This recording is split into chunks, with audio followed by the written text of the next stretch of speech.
¿Alguna vez te has preguntado cómo conocemos lo que conocemos? Es decir, seguramente sabes que existes en el planeta Tierra y que este planeta a su vez está en el sistema solar. Pero ¿cómo lo sabes? Si contestas que lo sabes porque un maestro o tus padres te lo dijeron, deberías cuestionar cómo ellos se enteraron de eso. ¿O por qué consideramos ese conocimiento como verdadero y no como falso? ¿Acaso es posible que ellos estén equivocados? Si no es así, porque tenemos evidencia de ello. Pero, ¿qué evidencia existe para considerar correcto ese conocimiento? Bueno, sabemos que es cierto porque hay pruebas científicas que respaldan ese conocimiento, pero ¿por qué confiar tanto en la ciencia? Dice Bunge que la ciencia es el conjunto de conocimientos sistemáticos, racionales, exactos, verificables y por consiguiente falibles sobre la naturaleza y la sociedad. Sin embargo, es necesario considerar que la conformación de ese conocimiento es resultado de un complejo proceso histórico y filosófico. La ciencia no siempre se ha construido del mismo modo. En este video hablaremos de Augusto Comte, de Thomas Kuhn e Imre Lakatos, tres filósofos que aportaron ideas valiosas para la producción de conocimiento científico.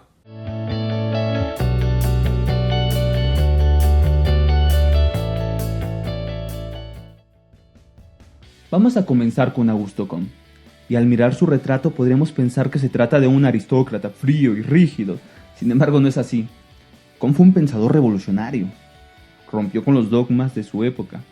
De hecho, a los 14 años lo acusaron de ateísmo e indisciplina y fue expulsado del Colegio de Ingenieros de Militares por sus ideas republicanas. A Comte hay que recordarlo rompiendo con la tradición religiosa y monárquica, de su familia incluso, para dirigirse a ideas más revolucionarias.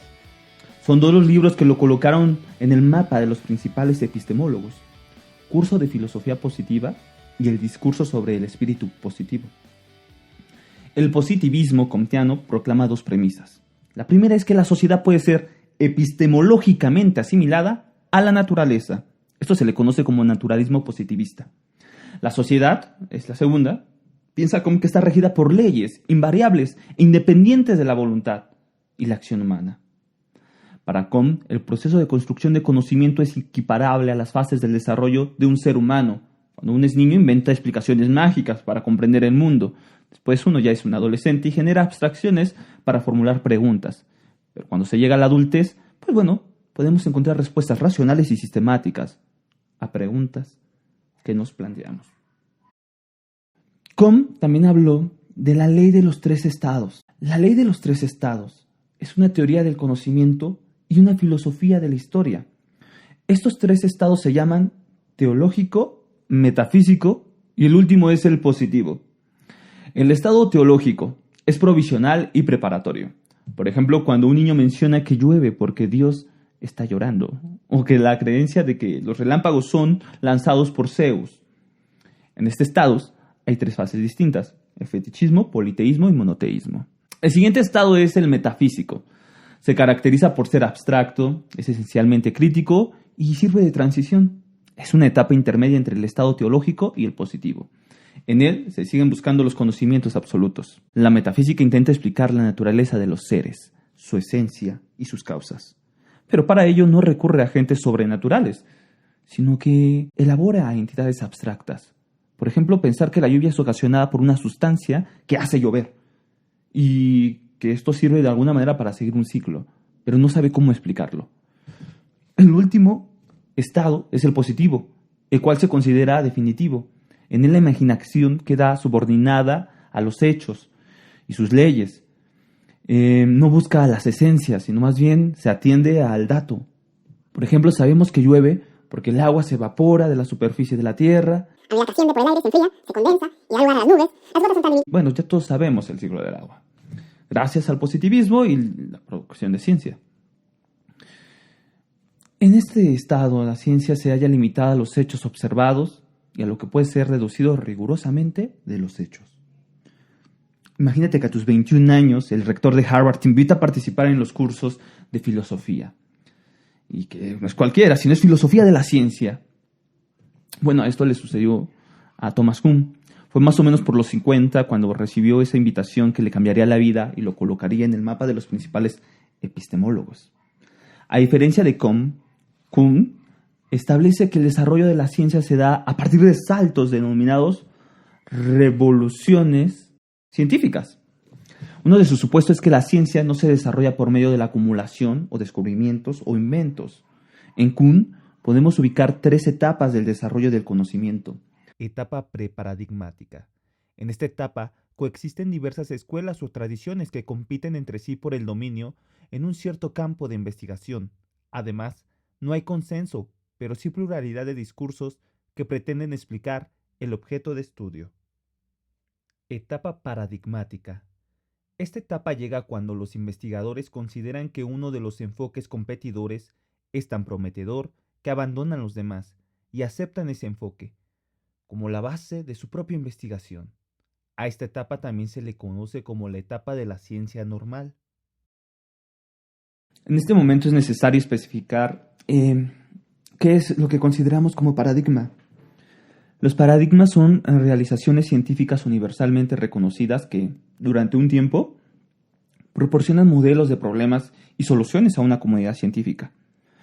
Una vez explicado qué es el paradigma, llegamos a la tercera etapa de Kuhn, la etapa de la crisis.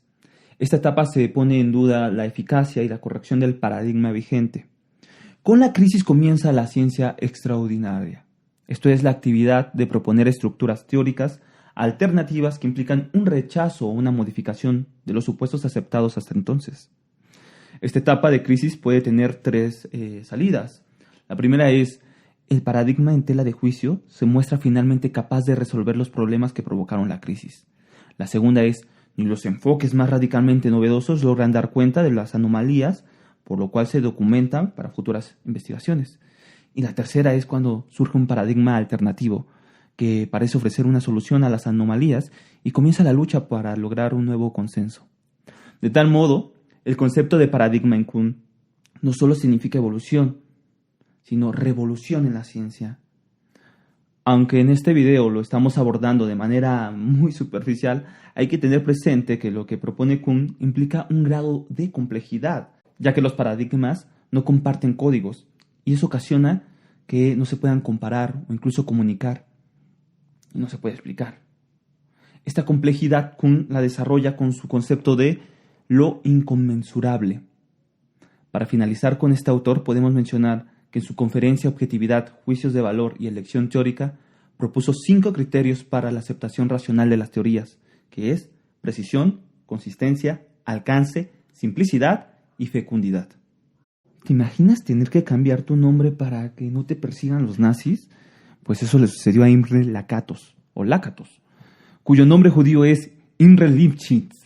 Los estudiosos de la filosofía de la ciencia ubican a Lakatos como un punto intermedio entre Popper, cuyo falsacionismo sostenía que una teoría es refutada si no hay suficiente evidencia empírica que la sustente, y por el otro lado está Kuhn, pero también el anarquismo de Feyerabend. Podemos resumir la perspectiva de Lakatos con los siguientes puntos. 1. Lakatos se propone corregir las limitaciones del falsacionismo de Popper. 2. Propone una actitud más tolerante con las teorías, aplazando su rechazo, sosteniendo que no deben ser rechazadas ante la primera observación contraria. Y 3. Lakatos rechaza la tesis kuhniana de la inconmensurabilidad, ya que considera que científicos de distintos programas de investigación científicas pueden comunicarse entre sí. Debido a que Lakatos realizó una crítica al falsacionismo de Popper, nos es preciso recordar ese tipo de falsacionismo. El primero es el falsacionismo dogmático. Es el que primer Popper nos expone. Es estrictamente empirista, ya que confía en los hechos que sirven como criterios para demostrar la verdad o falsedad de los enunciados observacionales o básicos. Después viene el falsacionismo ingenuo, bueno, así lo llama Lakatos, incluso lo divide en 2. El primero es el conservador, que se caracteriza por plantear que las teorías universales no deben ser refutadas si aparece un dato contrario. Se decide por la convención entre los científicos y deben salvar las hipótesis con hipótesis auxiliares. Y por otra parte está el falsacionismo revolucionario, que sería la segunda parte de este falsacionismo ingenuo, y el cual apunta que en ocasiones una teoría es eliminada por otra. Para Duhem, el cual es uno de los representantes de este tipo de falsacionismo, nos dice que los datos contrarios obligan a abandonar una teoría, sino que el hecho debe ser demasiado complicado excesivamente a causa de agregado de numerosas hipótesis auxiliares, lo cual hace insostenible esa teoría. Después llega el falsacionismo sofisticado, es decir, el falsacionismo que nos aporta Lakatos. En él utiliza el concepto de núcleo duro, en el cual señala que una teoría tiene un punto irrefutable construido por hipótesis básicas que constituyen el centro firme o el hardcore del programa de una investigación. Un programa de investigación científica es la sucesión de teorías que comparten hipótesis fundamentales o un núcleo firme. Este núcleo está protegido por un cinturón protector compuesto por hipótesis auxiliares que emplean cada vez que es necesario salvar el núcleo de una aparente refutación. Estas hipótesis que protegen desde adentro del núcleo protector, Lakatos la llama heurística positiva. También hay algo que llama heurística negativa, la cual está constituida por un conjunto de reglas que indican lo que está prohibido para el programa, así como todos los cambios de investigación que se deben evitar. Es importante reiterar que a todo esto Lakatos lo llama programa de investigación. En el siguiente esquema podemos ver una representación gráfica de un programa de investigación. Desde el falsacionismo de Lakatos, una teoría puede sostenerse a pesar de que existan hechos que empíricamente parecieran demostrar lo contrario. Tomemos un ejemplo del mismo Lakatos para mostrar cómo operaría el falsacionismo sofisticado.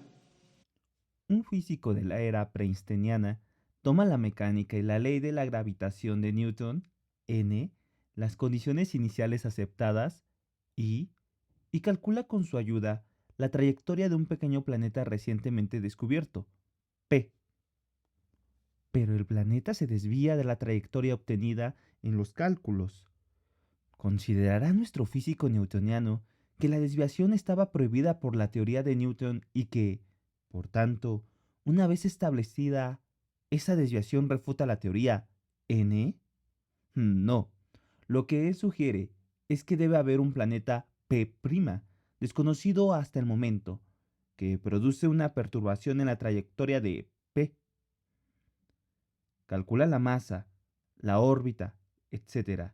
de su hipotético planeta y pide luego a un astrónomo experimental que contraste su hipótesis. El planeta es tan pequeño que posiblemente ni siquiera los más grandes telescopios puedan observarlo. El astrónomo experimental solicita una beca para construir uno todavía mayor. En 3 años el nuevo telescopio está listo. Si el desconocido planeta P' fuese descubierto, se saludaría como una nueva victoria de la ciencia newtoniana. Pero no es descubierto. ¿Abandona por ello nuestro científico la teoría de Newton y su idea de un planeta causante de la perturbación? No, sino que sugiere que una nube de polvo cósmico mantiene el planeta oculto para nosotros. Calcula la posición y las propiedades de esta nube y pide una beca para enviar un satélite a contrastar sus cálculos. Si los instrumentos del satélite, instrumentos posiblemente nuevos, basados en una teoría poco contrastada, informasen de la existencia de la nube, el resultado sería recibido como una sobresaliente victoria de la ciencia newtoniana, pero no se encuentra la nube. En este ejemplo, el núcleo duro del programa de investigación científica es la teoría de gravitación de Newton, y en torno a él gira una heurística positiva que le lleva a nuevas hipótesis, que a su vez desarrollan una heurística negativa cuando son rechazadas por los experimentos. Como vimos en este relato, las perspectivas filosóficas nos ayudan a comprender los diferentes aspectos que están implicados en la construcción de la ciencia y una serie de problemas a resolver. Espero que te haya gustado este video. Si quieres apoyarnos, puedes dejar un donativo en Patreon o PayPal o bien suscribirte al canal. Eso sería de gran ayuda. Hasta luego.